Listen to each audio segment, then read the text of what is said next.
Babylon को दंड। अध्याय 51। यहोवा यूं कहता है, मैं बेबीलोन के और लेब कामे के रहने वालों के विरुद्ध एक नाश करने वाली वायु चलाऊंगा, और मैं बेबीलोन के पास ऐसे लोगों को भेजूंगा जो उसको फटक फटक कर उड़ा देंगे, और इस रीति उसके देश को सुनसान करेंगे, और विपत्ति के दिन चारों ओर से उसके विरुद्ध होंगे। धनुर्धारी के विरुद्ध जो अपना झिलम पहने हैं, धनुर्धारी धनुष चढ़ाए हुए उठे। उसके जवानों से कुछ कोमलता न करना, उसकी सारी सेना का सत्यानाश करो। कसदियों के देश में मरे हुए और उसकी सड़कों में छिते हुए लोग गिरेंगे, क्योंकि यद्यपि इज़राइल और यहूदा के देश इज़राइल के पवित्र के विरुद्ध किए हुए पापों से भरपूर हो गए हैं, तो भी उनके परमेश्वर सेनाओं के यहोवा ने उनको त्याग नहीं दिया। बेबीलोन में से भागो, अपना अपना प्राण बचाओ। उसके अधर्म में भागी होकर तुम भी न मिट जाओ, क्योंकि ये यहोवा के बदला लेने का समय है, वो उसको बदला देने पर है। बेबीलोन यहोवा के हाथ में सोने का कटोरा था, जिससे सारी पृथ्वी के लोग मतवाले होते थे। जाति जाति के लोगों ने उसके दाख मधु में से पिया, इस कारण वे भी बावले हो गए।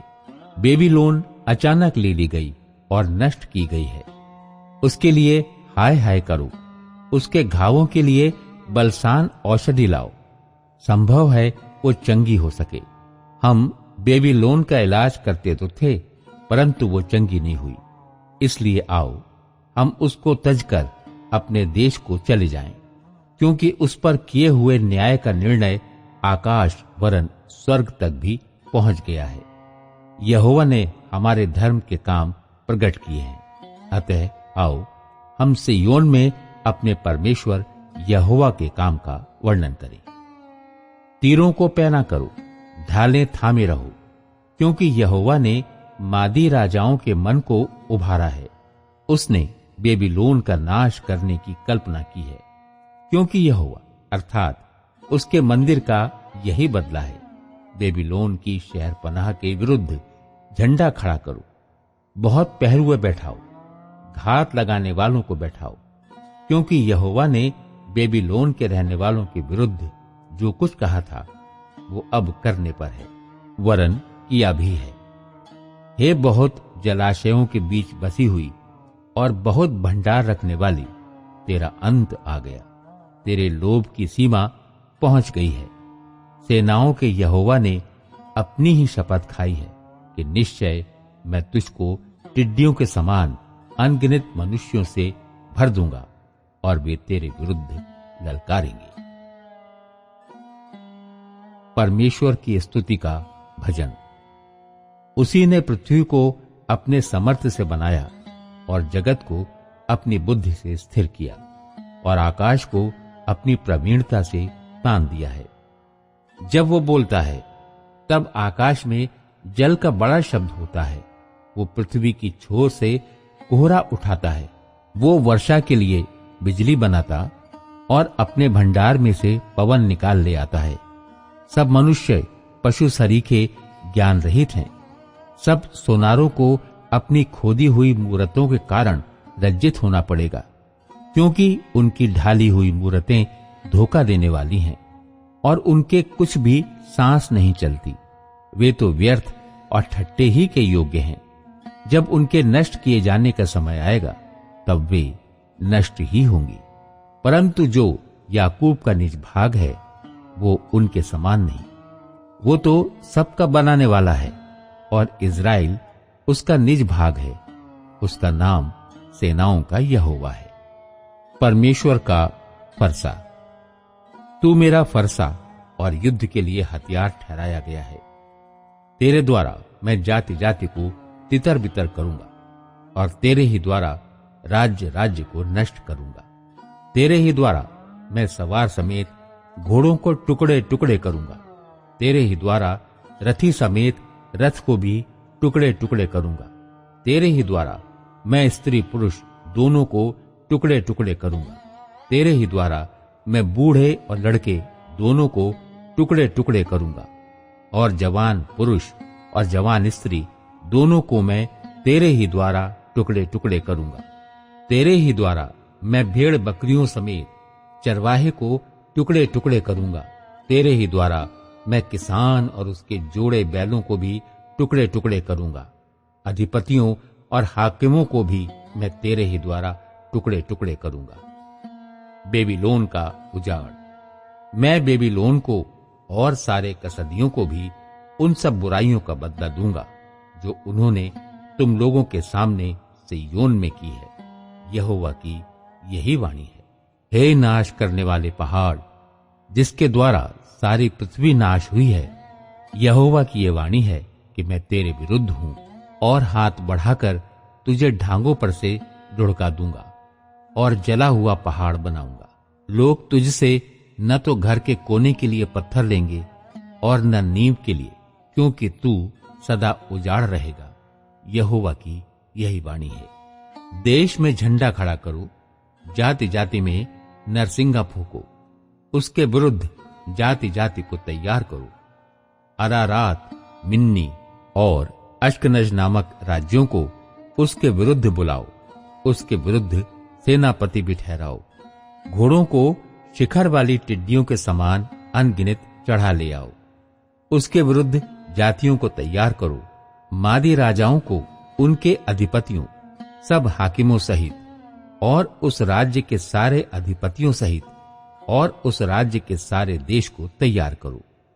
यहोवा ने विचारा है कि वो बेबीलोन के देश को ऐसा उजाड़ करे कि उसमें कोई भी न रहे।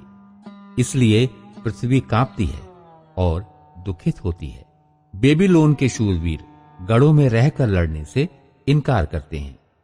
उनकी वीरता जाती रही है, और ये देखकर कि उनके वास स्थानों में आग लग गई है, तो वे स्त्री बन गए हैं। उसके फाटकों के बेंडे तोड़े गए हैं, एक हरकारा दूसरे हरकारे से, और एक समाचार देने वाला दूसरे समाचार देने वाले से मिलने और बेबीलोन के राजा को यह समाचार देने के लिए दौड़ेगा कि तेरा नगर चारों ओर से ले लिया गया है और घाट शत्रुओं के वश में हो गए हैं।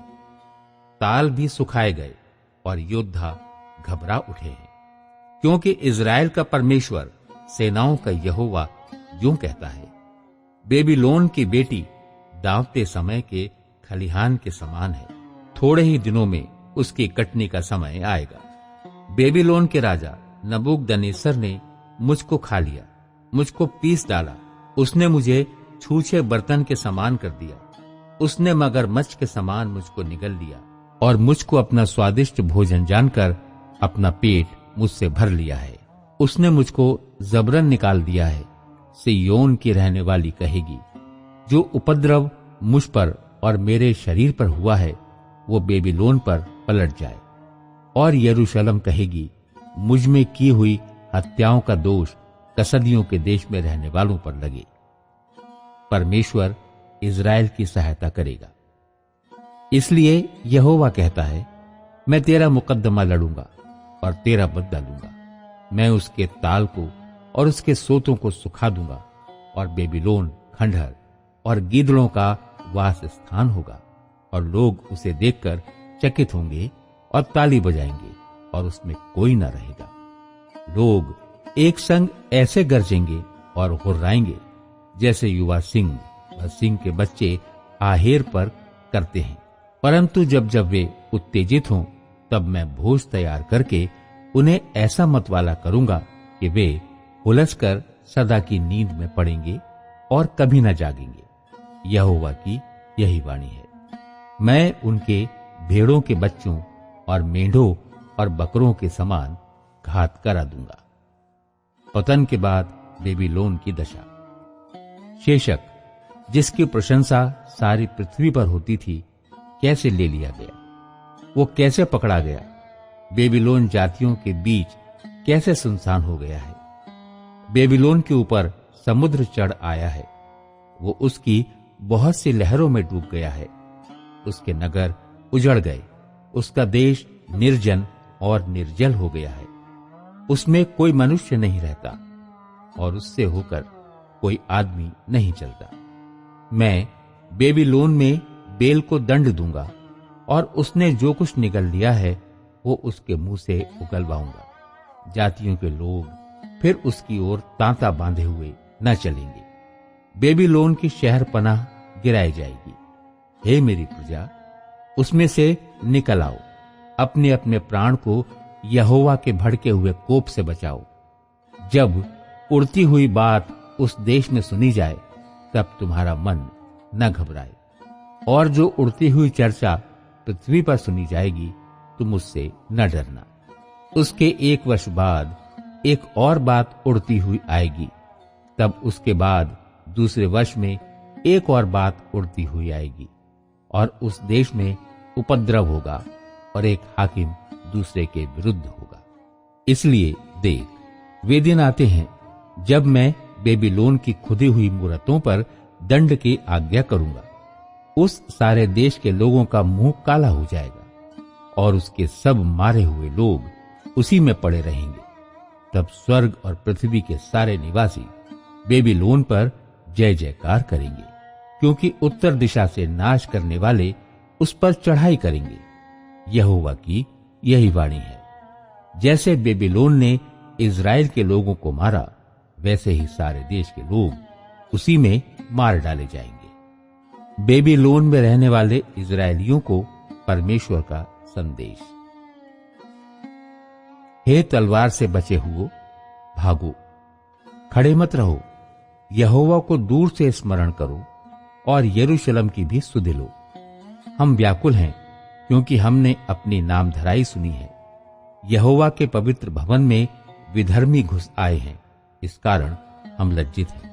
इसलिए देखो, यहोवा की ये वाणी है कि ऐसे दिन आने वाले हैं कि मैं उसकी खुदी हुई मूरतों पर दंड भेजूंगा और उसके सारे देश में लोग घायल होकर कराहते रहेंगे।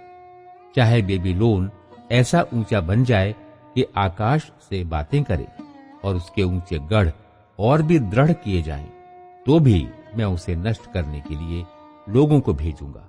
यहोवा की ये वाणी है। बेबीलोन का विनाश। बेबीलोन से चिल्लाहट का शब्द सुनाई पड़ता है।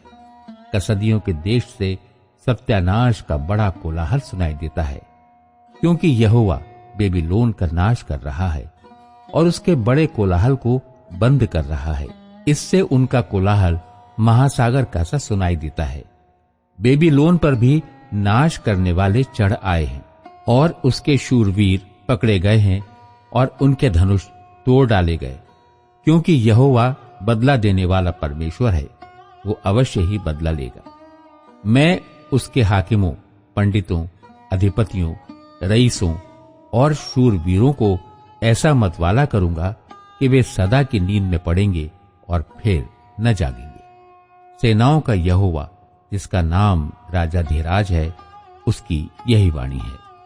सेनाओं का यहोवा यूं भी कहता है, बेबीलोन की चौड़ी शहर पनाह नेव से ढाई जाएगी और उसके ऊंचे फाटक आग लगाकर जलाए जाएंगे। उसमें राज्य राज्य के लोगों का परिश्रम व्यर्थ ठहरेगा और जातियों का परिश्रम आग का कौर हो जाएगा और वे थक जाएंगे। यिर्मयाह के संदेश का बेबीलोन भेजा जाना।